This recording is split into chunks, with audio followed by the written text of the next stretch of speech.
Men generally come to counselling for a few main reasons. The main reason being when they've gone through like a marriage breakup or separation.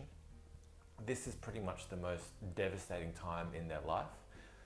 I mean, it's a devastating time for the woman as well, but especially for men, because it's a period of great uncertainty for them, in the sense that they don't know when they're going to see their children, for example, and they don't know what the property settlement's going to be. They find it difficult to focus on work, for example, and their social networks are absolutely pretty much destroyed, because often their social networks are very much related to their marriage or their relationship.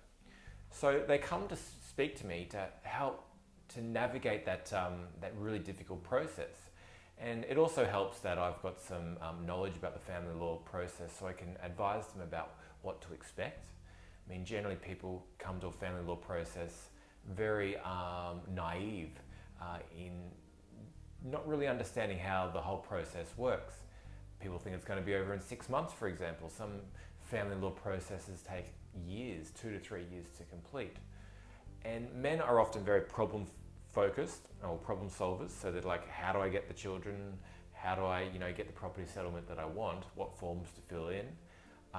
But I also help them to understand that it's about dealing with the limbo and I guess the psychological journey that they're going through and how they manage their anxiety, and sometimes it's depression as well during that process. And I really get them to focus on this and to almost have that as a bit of their scorecard as they go through the process. Obviously they want to know how they're going legally, but I get them to ask themselves, like, how am I going this week? How's my mental health been? How am I handling, the limbo? Once they get their head around this, I find that that's a very helpful thing for them.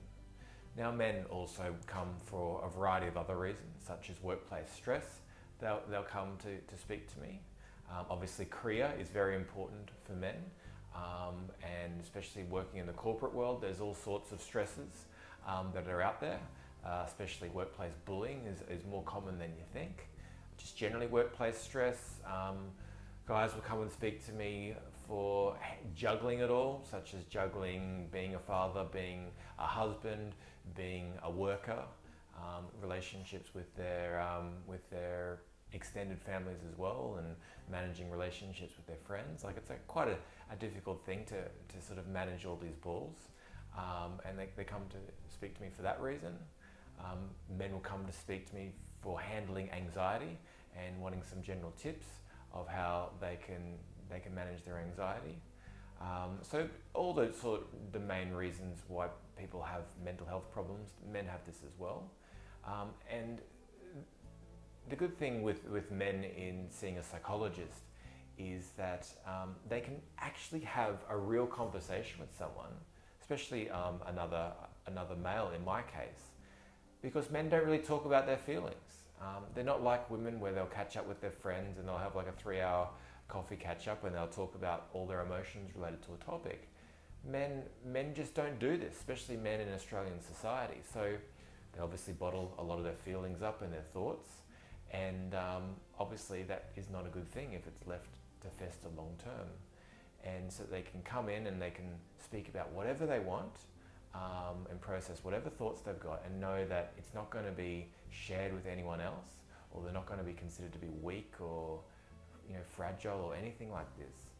And this is a huge benefit for a male also coming to therapy.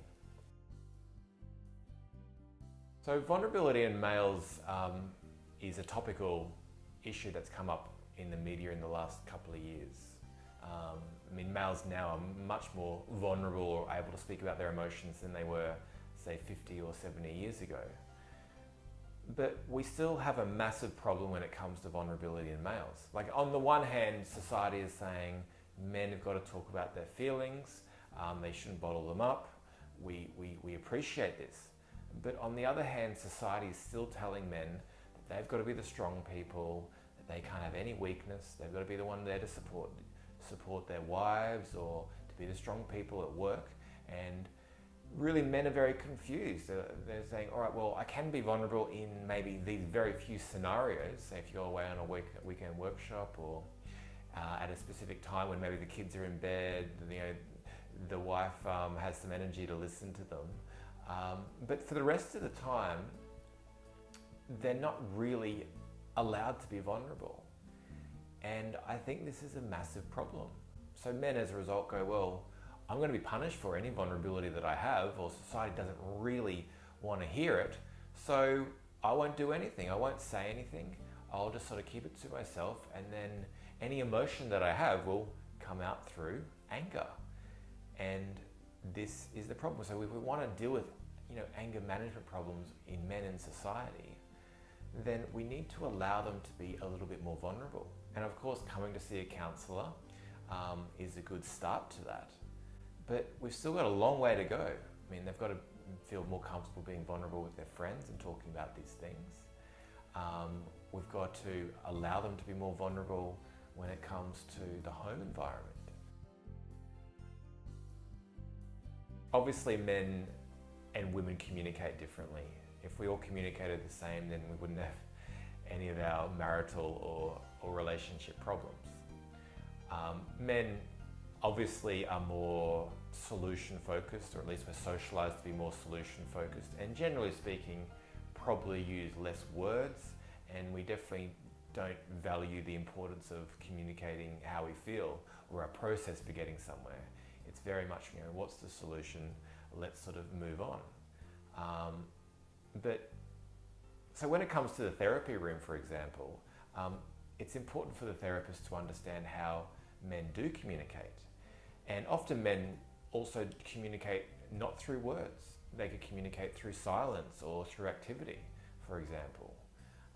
So it's important for the therapist not to think that, well, if the man isn't completely explaining how they're feeling about a certain thing, that they're sort of unemotional or egotistical or anything like this. Oftentimes men take time to warm up to talking about something, or at least to warm up to their feelings about something.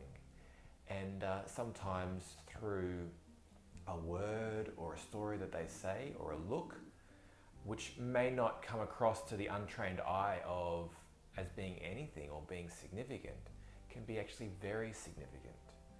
Now, outside the therapy room, when we talk about vulnerability and men talking about their feelings and communicating, it's important for it not to be just about talking one-on-one. It could be in the sports team, for example, where you have a common goal and you form bonds over the course of the season. It could be through going out in nature and like a hike, or going skiing, or being in a race where they also can communicate at that deeper level. What we're seeing now in the last maybe 10 years or so, with all of our, we call it basic needs being met, we obviously have enough food on the table, and we're getting half decent jobs, and we've got all this technology or information at our fingertips, we're traveling, all that type of stuff, is that people are increasingly becoming bored in life or emotionally unfulfilled. And this is especially the case for both men and women. We're calling it, we talk about the midlife crisis when people buy a Porsche in their 50s.